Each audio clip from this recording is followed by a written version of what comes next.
So yes, I'm continuing here, describing this movement because I've never described it to this degree before, and this inclusively and descriptively before. I've always talked about the silver lining playbook and the messages and the wisdom and insights that as I would be this decoder and the dream interpreter or the art interpreter or the voice for the art kind of persona, being, okay, in my true authenticity, speaking from my heart core, from where the art is actually stemming from, that's exactly where this art is coming from. It's coming from a soul deep heart core essence, and nobody knows what the heck that is. And Rob, most of all, oh, as I when I connected to Rob and the art, and I was describing the art as I resonated with it, and I became its interpreter, so to speak, of my own degree, because he goes, I don't know what it means. I don't know what it means. He would say this all the time when I first connected to him, and I would be like, I knew, and I would go, I know exactly what this means. And for some reason, I'd start flowing with an interpretive description of what the piece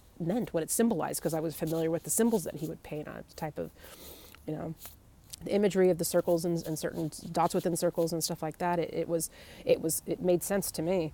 So I just knew there was something very profound to it that needed to be exposed and supported, and so became the supporter. And I'm very balanced. I'm very I'm a genuine person. I don't play games. I don't have no tolerance for drama. My whole life, I worked in Hollywood for almost 20 years. I had no tolerance for any bullshit. I'm a bullshit, a meter maid. If I see any of that, I just turn the other way and can't be bothered. So I don't have time for that. Life is too important, and I'm all about integrity and authenticity, and soul. Stuff that goes to the soul, not trivial, superficial nonsense. Okay, so when I commit to something and I believe in something, and I believe to my heart that this person is a good person, they're producing something that they know that might come across as weird and goofy and off the chart to somebody, and I am always that person that will go up to their defense when I believe that they're really in their truth. I don't mock or ridicule or minimize somebody speaking from their heart and their truth. That's what I stand for as a documentary filmmaker and a media producer and an advocate for a voice for people who need to be heard. I committed myself to this as I had left Hollywood and became my own independent filmmaker, is to be this voice and be the support. And I did this for many people. And I did radio shows supporting people who needed a voice. And so I became this voice, Kara and her blabby voice. When it comes to this kind of stuff, it's like I couldn't shut up, and I didn't want to. This stuff isn't something that needs to be hidden any longer and trivialized even by the people who are actually doing it, because they're afraid of being mocked and ridiculed and not heard and not understood and oh, you're weird, and oh, this is so strange, and that's not going to do anything for you, and how's that going to make you money? This kind of stuff. Every dreamer, most of the people who have become who they are in the world of stardom, I don't know, maybe 90%. It seems like it. We love these stories of people that come from rags to riches, that come from, underneath a rock and to a superstar, this kind of stuff. We feed on this, Cinderella story type of deal, all the time. And yet it's like, no matter what, when somebody comes out and tells people what they want to do or what they're doing, and then they're just like, oh, that's nice. I'm like, oh yeah, big fan. But then, when it comes to actually supporting them, meat and potatoes, when they put up more than just the words, there's no one to be found, and I seem to, there's people, oh, I'm big fan, but then, but it's just like on the side, that, oh, I don't want people to know that I'm connected to this, and they won't, expose it to the fullest degree, and I'm just the opposite. Okay, I put my support, completely raw and expose out there as I can, and I do this with every type of work I do, and not without any hesitation of being ridiculed and humiliated, and it's exactly what happened. It's exactly what happened to me when I started connecting to this type of field, is I got completely ostracized by my family, 25 years of being married and having my in-laws and everything, it's like people didn't know who I was anymore. I became an alien and a stranger, and all this crazy woo stuff I started involving myself in, it just completely ostracized me, and alienated me from it, because I became an alien to the people who had known me. So, but I know there was something to it, and I wasn't going to reduce myself or pretend that I didn't believe what I believe in and know what I know. And it was I say I was kind of clueless as a box of rocks, about how it was going to come to fruition, and how to go about it, but definitely not clueless in the knowingness of what it was, how to expose it, how to get it out, how to share it, how it's going to materialize or manifest. That part, I no clue, but the what, 1,000,000,000%, 100%, in totality. That's what I'm saying. There was no doubt, complete full faith in the work itself, but just not how it's going to come to fruition, as I say. So that part was the full leap of faith, and the throwing caution to the wind, and total uncertainty, and total what is this kind of thing.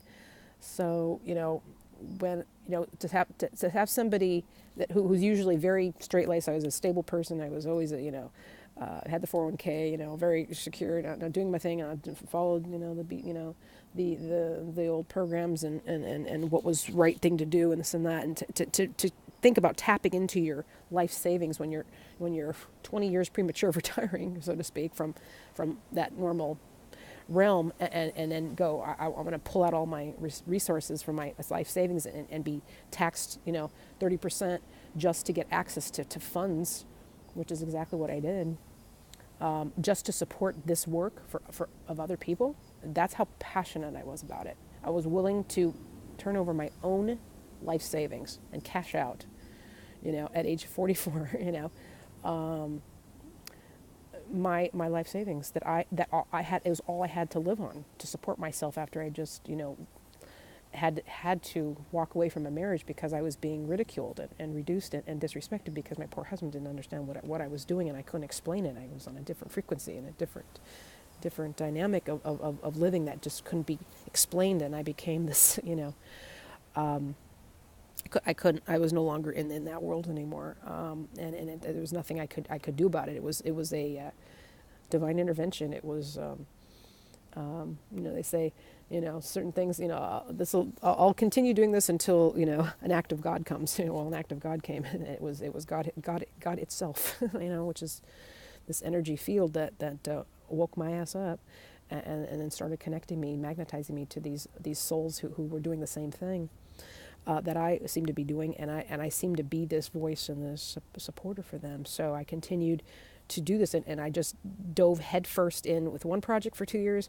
I did this other project for another 3 years, and then Rob, as soon as I connected with Rob, then it was like that became my my deal, and I worked in that world with Rob, hand in hand, for 3.5 years in person over this last 6-year period.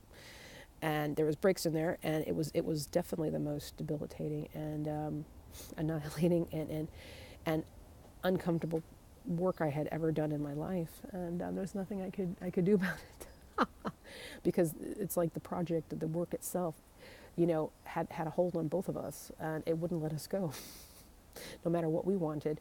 And it was like the work itself needed to be exposed, and it was like to our own discomforts, and we didn't know how to get it out, only that it had to come out, and we just went with its flow. So we were committed, but unwitting participants in it, and I became robbed to have given up his higher potentiality of his comfort zones of how he can make money easily, in other fields, any field he tried pursuing. They just continued to, from that point forward, continued to fail him for all intents and purposes. The fields failed him because he had already been connected to his true self as this artist, who was his real self, as he said in his videos. I fought it. I didn't want to be an artist. It was weird. Who are you going to make money doing that? So it was a love and hate thing, and I was at the heart of it with him while he was processing it and creating it, and I became the benefactor, and I had no intention of giving $60,000 away to somebody who I just met online. Okay, I mean, I had my own life to live and my own projects that I wanted to do and create my own. I wanted to become a spiritual coach and guide people through, wholeness, mind, body, soul retreats, and help people, come into their passions and come into their, and just be just a coach and a guide to that. I didn't want to be an art sponsor and give away thousands of dollars and invest in something that I had no idea what it was. So this was just as a shock and a debilitation to me as it was to Rob, equally, in equal measure. And I was such a I became a nut about it, and of course I come across nutty and psychotic and who knows what to everybody around who thinks I'm involving myself in this artwork, but all I was doing was just supporting it and allowing it to come to it, the work itself to come to fruition. How it comes in a restitution or reciprocity or a return of investment of my money that I put in, Rob couldn't. All I knew is the work needed to come out. And I was the caretaker, the provider, the sponsor, the benefactor, the philanthropist, whatever you want to call me, the patroness, who committed myself beyond myself. It was no surplus. There was no funding and other resources that I just used my own. And when I had, a few, if I had $1, I would give 50% of that dollar to the work, and I would, use the other half just to survive.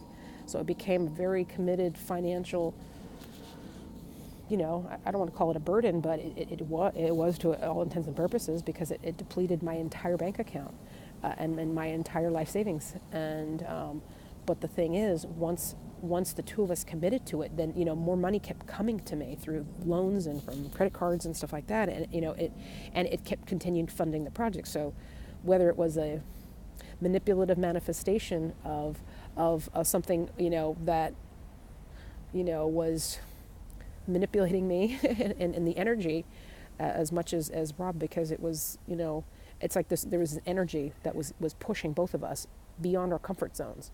It was not comfortable to do it. We had enjoyable moments to a certain degree when we weren't, being restricted by the work itself or by opposition of the work. But then when that would happen with financial restraints or my own or other, life energies in a karmic, experiences with other people, family, etc., that was coming into play, those elements seem to be, causing even more restrictiveness for the work to come out into free flow to the more comfort degree, which I would prefer, and we had to pull away, certain periods, because then the work itself between the two of us that we were trying to get out, we became adversarial, and it wasn't supposed to be that, because we were doing work of the core. So, this isn't something that we need to be in union with and in equal understanding about, and Rob never understood it. I did, because I kept saying, as he would paint, you're painting my world, I kept telling him, you're painting, I know exactly what this art means. And he's like, well, how are we going to, get it out? I said, I don't know, just do it. Just get it out. Just do what you need to do. And as soon as you're done with it, and I didn't know how long it would go on for, I had no clue, until the last commission of June of 2017, 4 years later, when the last commission of the Transcendent Angel painting was created. I knew that was the last piece. And it was wonderful, because it was like, we can actually, focus and I get, now it's time to see about how to present it, how to expose it, how to, can I get return on my reciprocity? It wasn't about a return on investment at that point. It was a reciprocity. It was just, balancing the scales, because I invested $60,000 of my own money and I had nothing left. My vault was empty, my cupboards were bare, And that's when, Rob got snatched away back into the vacuum sales business again, and I was left with 200 pieces that I had purchased, for all intents and purposes, and became the caretaker for.